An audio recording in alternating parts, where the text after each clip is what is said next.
Madam, ಇವಾಗ ನೀವು ಮೂಲ ರಾಶಿಯವ್ರ ಬಗ್ಗೆ ಹೇಳಿದ್ರಿ.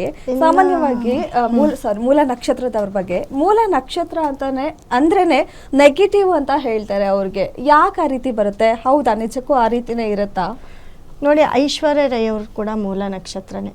ಅವರು ಮಿಸ್ ವರ್ಲ್ಡ್ ಆಗಿದ್ರು. ಅಂದ್ರೆ ಹೇಗಪ್ಪ ಅಂತಂದ್ರೆ, ಮೂಲ ನಕ್ಷತ್ರದವರು ಸ್ವಲ್ಪ ಒಂದು ಹೆಜ್ಜೆ ಮುಂದೆ ಬರಬೇಕು, ಒಂದು ಹೆಜ್ಜೆ ಹೊರಗಡೆ ಬರಬೇಕು.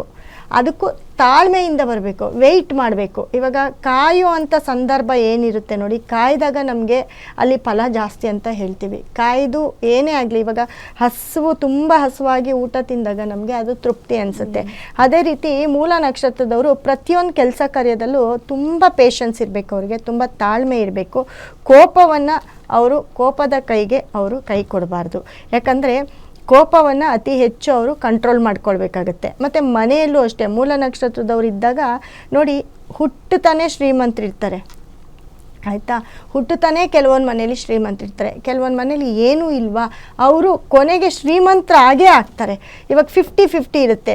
ಇರೋ ಮನೇಲಿ ಒಂದು 50%, ಹೆಣ್ಮಕ್ಳಾದರೆ 50% ಹುಟ್ಟಿರೋ ಮನೆ, ಅವ್ರು ಇರೋ ತನಕ ಅವ್ರ ಮನೇಲಿ ತುಂಬ ಚೆನ್ನಾಗಿರ್ತಾರೆ. ಮತ್ತು ಅವರು ನೆಕ್ಸ್ಟು ಗಂಡನ ಮನೆಗೆ ಹೋದಾಗ ಖಂಡಿತವಾಗ್ಲೂ ಹೇಳ್ತೀನಿ, ಅಲ್ಲೂ ಕೂಡ ಅವರ ಒಂದು ಶ್ರೀಮಂತಿಕೆ ಏನಿರುತ್ತೆ ಅದು ಕೂಡ ಮೂವ್ ಆಗ್ತಾ ಇರುತ್ತೆ. ಹಾಗೆ ಶ್ರೀಮಂತಿಕೆಯ ಒಂದು ಜೀವನದಲ್ಲೇ ಇರ್ತಾರೆ, ಆ ಮನೆ ಕೂಡ ತುಂಬ ಚೆನ್ನಾಗಾಗುತ್ತೆ. ಇವಾಗ ನೋಡಿ, ಮದರ್ ತೆರೇಸಾ ಅಂತ ಹೇಳಿದೆ, ಅವರು ಎಲ್ಲಿ ವಿಶ್ವದಲ್ಲಿ ಎಲ್ಲ ಕಡೆ ಪ್ರಸಿದ್ಧಿಯಾಗಿರುವಂಥವ್ರು. ಹುಡ್ಕೊಂಡು ಅವ್ರ ಹತ್ರಕ್ಕೆ ಬರ್ತಾ ಇದ್ರೆ ವಿನಃ ಯಾರು ಅವರು ಹುಡ್ಕೊಂಡು ಯಾರ ಹತ್ರಕ್ಕೂ ಹೋಗ್ತಾ ಇರಲಿಲ್ಲ.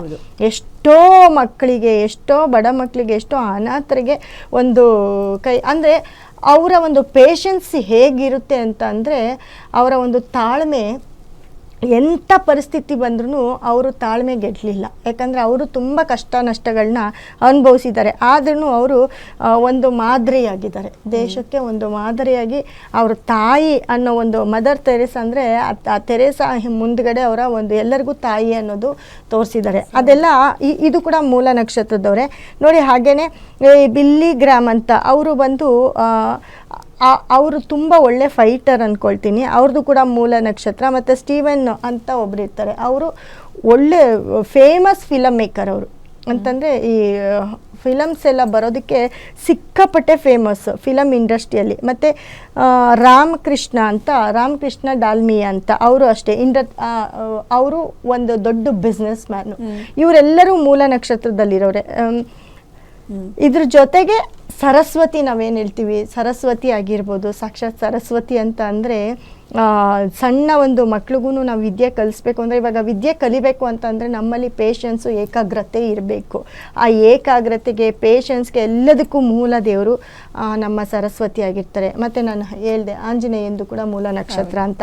ಸೊ ಇವರೆಲ್ಲರೂ ಕೂಡ ಈ ಮೂಲ ನಕ್ಷತ್ರದಲ್ಲೇ ಇರ್ತಾರೆ. ಮೇಯ್ನ್ ಮೂಲ ನಕ್ಷತ್ರ ಅಂತ ಬಂದಾಗ ಮುಖ್ಯವಾಗಿ ಏನಪ್ಪ ಅಂತಂದರೆ, ಮೂಲ ನಕ್ಷತ್ರದವರು ಅತಿ ಹೆಚ್ಚು ಅವರು ಬಿಸ್ನೆಸ್ ಮೇಲೆ ಕಾನ್ಸಂಟ್ರೇಷನ್ ಮಾಡಬೇಕು. ಅವರು ಯಾವುದೇ ಒಂದು ಕ್ಷೇತ್ರದಲ್ಲಿರಲಿ, ಯಾವುದೇ ಸೆಕ್ಟರಲ್ಲಿರಲಿ, ಅವರ ಒಂದು ಏಕಾಗ್ರತೆ, ಅವರ ಜ್ಞಾನ ಇವೆಲ್ಲವೂ ಕೂಡ ಅವ್ರನ್ನ ತುಂಬ ಆಗುತ್ತೆ. ಅದರಲ್ಲೂ ಧನಸ್ಸು ರಾಶಿಯಲ್ಲಿ ಯಾರೇ ಇರಲಿ ನೋಡಿ, ಈ ಮೂಲ ನಕ್ಷತ್ರದಲ್ಲಿ ತುಂಬ ಕಣ್ಣೀರು ಕೂಡ ಹಾಕುವಂಥ ಒಂದು ತುಂಬ, ಯಾಕಂದರೆ ಇವಾಗ ಮದರ್ ತೆರೇಸಾ ಆಗಿರ್ಬೋದು, ಅವರು ಕೂಡ ಬಹಳಷ್ಟು ನೊಂದು ಬೆಂದು ಆ ಒಂದು ಇದರಲ್ಲಿ ಇರ್ತಾರೆ. ಈ ಮೂಲ ನಕ್ಷತ್ರದವ್ರು ಹೇಗಪ್ಪ ಅಂತಂದರೆ, ಇವಾಗ ಮುಖೇಶ್ ಅಂಬಾನಿ ಅಂತ ಹೇಳಿದೆ, ಅವರು ಕೂಡ ತುಂಬ ಕಷ್ಟಪಟ್ಟಿರ್ತಾರಲ್ವ. ಅವರ ಒಂದು ಸಕ್ಸಸ್ಗೆ ಎಷ್ಟೋ ಒಂದು ಕಷ್ಟಗಳನ್ನ ದಾಟ್ಕೊಂಡೋಗಿ ಅವರು ಒಂದು ಸಕ್ಸಸ್ನ ನೋಡಿರ್ತಾರೆ. ಸಚಿನ್ ತೆಂಡೂಲ್ಕರ್ ಅವರು ಕೂಡ ಧನಸ್ಸು ರಾಶಿಯಾಗಿರ್ತಾರೆ. ಅವರು ಅಷ್ಟೇ, ಅವರು ತುಂಬ ಸೈಲೆಂಟು. ಯಾವತ್ತೂ ಅವರು ನಿಂತು ಒಂದು ಕಿರ್ಚಾಡಿದ್ದಿರಲಿ, ಅವರ ಸಂತೋಷನ ಕೂಡ ಅವರು ತುಂಬ ಇದನ್ನು ಎಕ್ಸ್ಪ್ರೆಸ್ ಮಾಡ್ದಿರೋ ಅಂಥ ಒಂದು ವ್ಯಕ್ತಿಯಾಗಿರ್ತಾರೆ. ಯಾಕಂದರೆ ಇವಾಗ ನಾನು ಹೇಳ್ದೆ, ಅವ್ರದ್ದು ಧನಸ್ಸು ರಾಶಿ ಇದ್ದಾಗ ಎಲ್ಲರೂ ಅವ್ರ ಹತ್ರ ಬರ್ತಾರೆ. ಅವರಾಗಿ ಅವ್ರು ಯಾವತ್ತು ಜಿಗಿದು ಕುಣಿದು ಏನೂ ಮಾಡಿಲ್ಲ. ಎಲ್ಲರೂ ಅವ್ರನ್ನ ಮೆರೆಸಿದ್ದಾರೆ, ಅವ್ರನ್ನ ಗುರ್ತಿಸಿದ್ದಾರೆ.